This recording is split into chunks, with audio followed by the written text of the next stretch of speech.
İtalyanın paytaxtı Romada Bakı Təşəbbüs Qrupu və Korsikanın müstəqilliyi uğrunda mübarizə aparan Nazivan Hərəkatının birgə təşkilatçılığı ilə Milli Kimlik, Müqavimət və Suverenlik Korsika üçün Perspektivlər adlı tematik konferans keçirilib.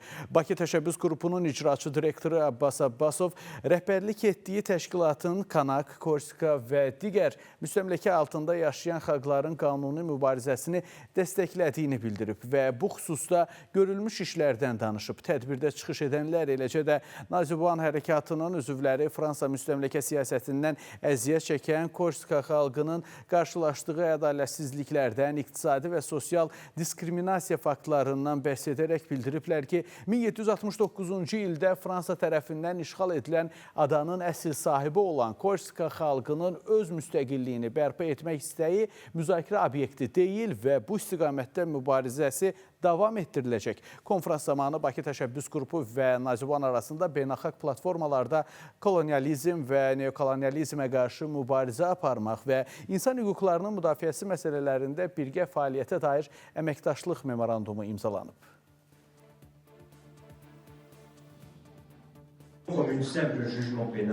Bu hərəkat həbsdə olan şəxslərlə həmrəy olmaq, Fransız dövlətinin artmaqda olan hüquqi təzyiqlərini ifşa etmək üçün yaradılıb və qısa müddət ərzində Korsika xalqının azadlığı uğrunda mübarizəsinin əsas iştirakçılarından birinə çevrilib. O, həm Korsikada, həm də diasporada dəstək şəbəkəsi qurur. Onun fəaliyyəti fundamental hüquqların müdafiəsi məntiqinə söykənir. Eyni zamanda milli azadlıq mübarizəsinin siyasi legitimliyini təsdiqləmək istəyi ilə həyata keçirilir.